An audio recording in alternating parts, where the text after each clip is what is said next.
All right, to the other Mid-South team who seems to be in a free fall, the Ole Miss Rebels, and I mean a complete 360. This was a team that was a March Madness team last season. Ruben, what's going on?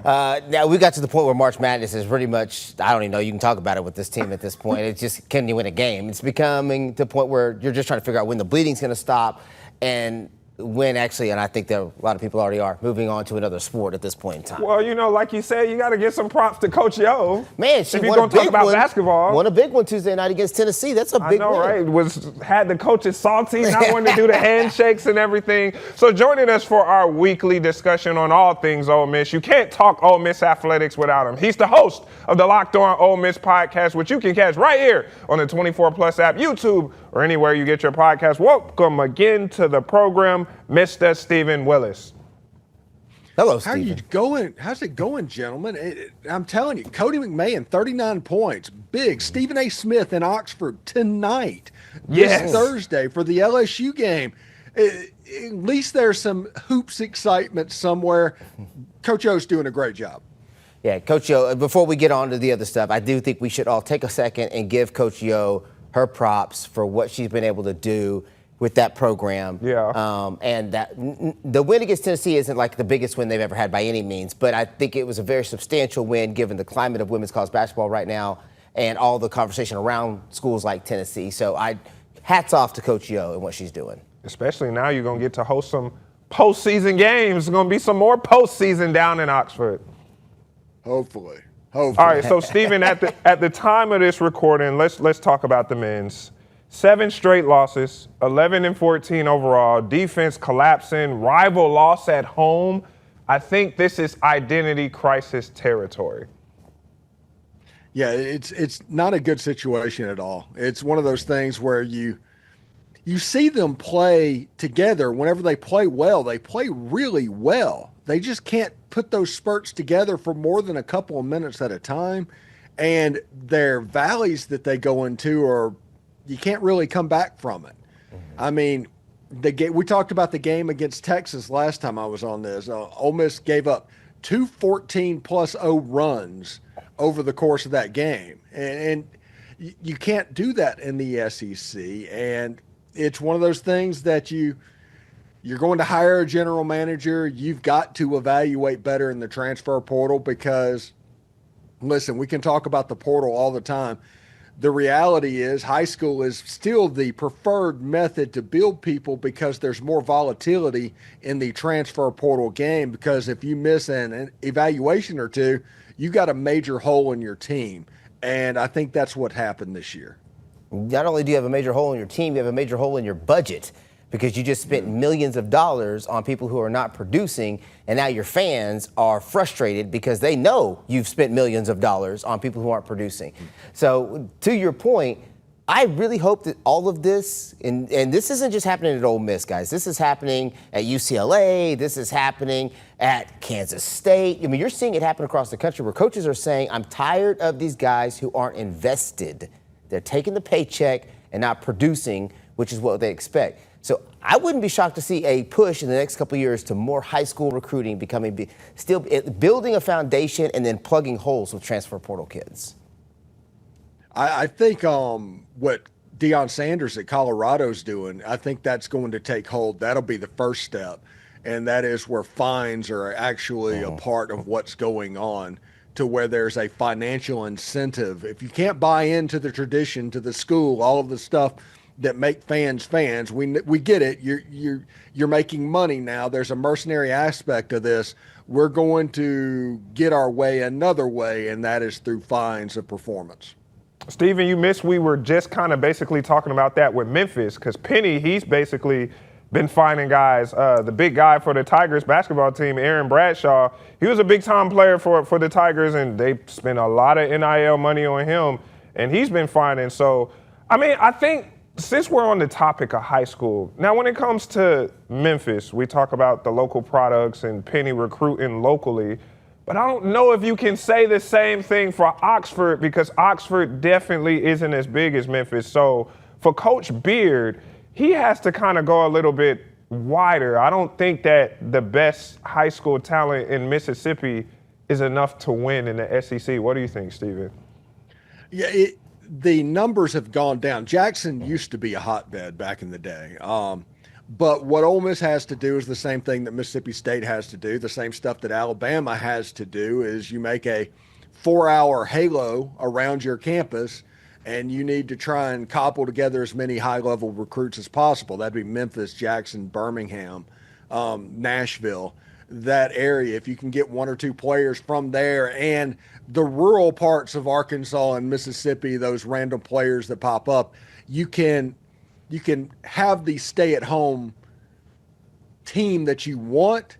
The reality of it is most of these guys are just throwing it out the window, and we're going to recruit national. Ole Miss is recruiting Atlanta as much as anybody else, and they're going to go to these major hubs and try to get a player or two.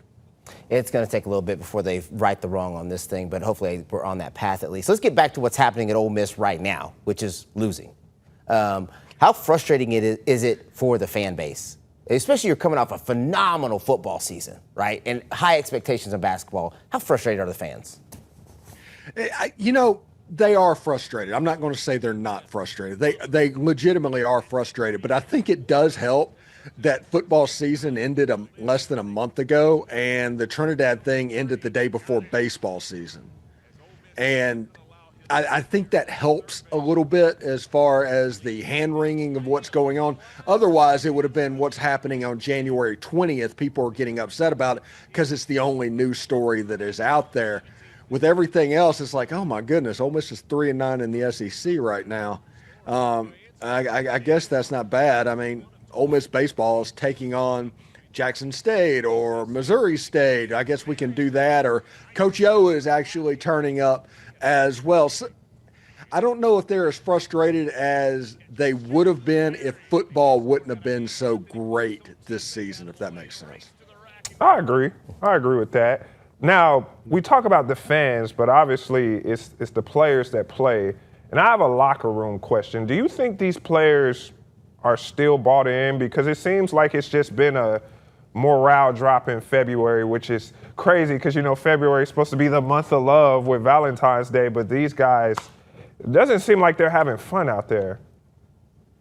Yeah, it doesn't look great. You never want to you never want to use the Q word because they're trying really hard. I mean, Chris Beard's trying literally everything he can think of to strike a chord right now. Losing by 20 to your rival at home, Yeah.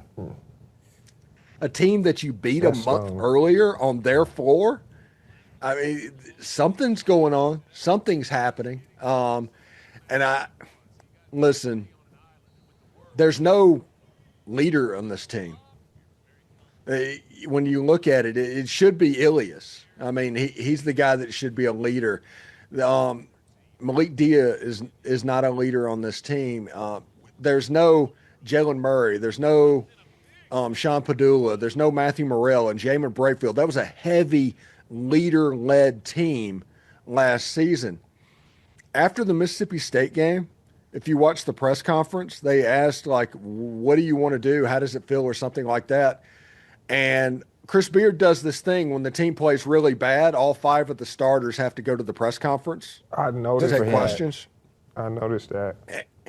And they asked the question is basically what you just asked.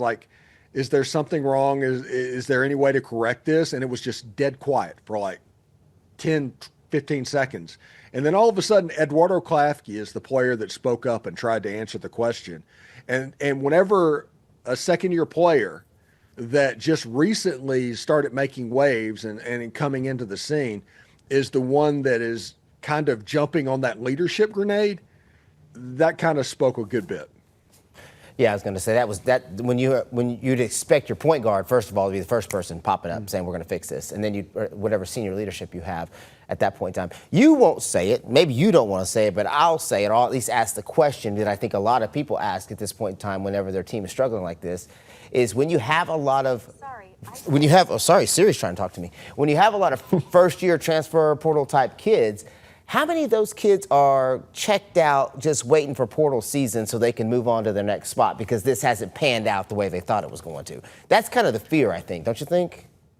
Yeah, I think that's real fair. I think Ilias was always a one and done guy, so he may be checked out already. At the end of the season's over. Ole Miss has to win the SEC tournament to go to the March Madness, and that likely is not going to happen. Malik Dia is a senior, I believe. He was supposed to be a leader. Listen, there is a danger of the checkout to happen, but A.J. Storr is trying to make money. So I don't know if he's going to check out because he's been performing pretty consistently all year, scoring 20 points just about per game. And the young guys like Patton Pinkins and players like that there's a chance for them to stay locked in. The ones that are done are the ones that aren't happy, that just don't want to be here. Yes, the danger of them checking out is real. So now we got to look toward the future. I don't want to necessarily get into the offseason just yet because we're not there, even though it's getting close. We're almost there. We're about give or take, we got 6 games left. Is this an NIT team or are the Rebels just playing for pride now? I think they're just playing for pride. I think if they're at the point where if they get an NIT invitation, they would probably turn it down. Which is what teams are starting to do. Yeah. Because they're going to get ready for the transfer portal, which starts the day after the championship game or something like that. Because you can't have what happened this year happen next year, because you preach the whole time that you want us to care as fans, to be invested in this. You can't have a yo-yo of being really good and really bad, and what is the next one going to be, because the sample size isn't quite there. He has to fix this season next year and not have what happened happen again, because if it does, it's going to be pretty hard to buy into basketball, because we talked all the time, baseball, Ole Miss is absolutely a football school. Coach Yo would be in danger. I don't know if in danger is the right word, but she would be almost at the point of taking over the basketball part of Ole Miss at that point. So we'll see what it looks like. When it looks good and when he gets there and everything gets put together, they are really good. Chris Beard's a heck of a basketball coach. This year just didn't work out. Speaking of something that did work out, can we move on from the depression that is Ole Miss basketball and move on to something that we're all, I think, a little bit more excited about, and that's your boy Trinidad Chambliss. Yes, a Mississippi court overruled the NCAA. The NCAA denied him twice. George says they ignored medical evidence. And when I say a judge, a Mississippi court judge says they ignored medical evidence, ruled irreparable harm. And look at it, Steven. Year 6 for our guy, Trinidad Chambliss. The one thing I'm going to put on my tinfoil hat for a second. The NCAA in no way wanted to win this case. They are using the Trinidad Chambliss case as a way to get eyeballs for their congressional fight. I'm absolutely convinced of it. The way I'm convinced of it is the NCAA presented no evidence in this case. They called no witnesses. They refuted no stories, and they left before the verdict was read. This whole thing was a performative thing to take an L so they can say, hey, this Heisman candidate, we had no choice. We had no chance to win the game or win the court case because a shade tree judge from North Mississippi was doing the thing that we needed to do. The NCAA, Ole Miss did the right thing and sent it in for reconsideration after the appeal. The NCAA denied the reconsideration 5 minutes before Trinidad took the stand. You can't tell me that wasn't intentional. Yeah. So the way it worked, everybody's going to point at, and they're going to look at the Joey Aguiar thing. They're going to look at the Charles Bediako thing. This Trinidad case should have been green lighted and rubber stamped on the staff level. The fact that it got to this point was intentional by the NCAA, in my opinion. So I know we don't have a ton of time left with you, Steven, but I'm going to second your point, and I'm going to validate it by saying they knew all along they were never going to win this case. The whole point of them pushing the case is what most people don't realize. There's going to be a hard congressional push for power for the NCAA. They need some power, and this is the only way they're going to get to that. Yeah, I agree. I think my thing, Steven, is does this open the floodgates for similar cases? Because are eligibility rules now just suggestions? I say on my own podcast all the time, eligibility is a myth.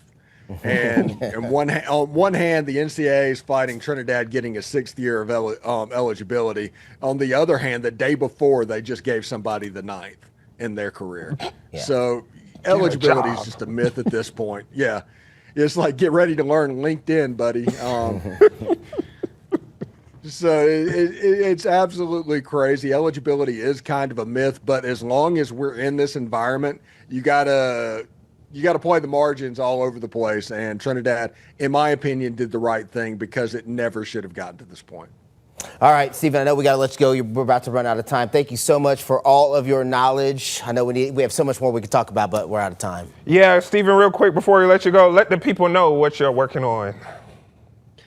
Baseball season is on the air right now. We're doing live reaction shows after every baseball game that we can. Yes, I am that psychotic. And we are having a good time with baseball, going completely all in with experts and stuff like that. You can catch it on the 24 Plus app. You can catch it on the Locked On Ole Miss YouTube page. All of that stuff, really great stuff. And as always, guys, it's great to hang out with y'all. Absolutely. We'll see you next week, Steven. Always a pleasure to have you on the program. Time for another quick break. When we come back, we're finally going to talk high school hoops because the playoffs are right around the corner. Yeah, we're going to break down who's got a chance of bringing home state titles when we come back.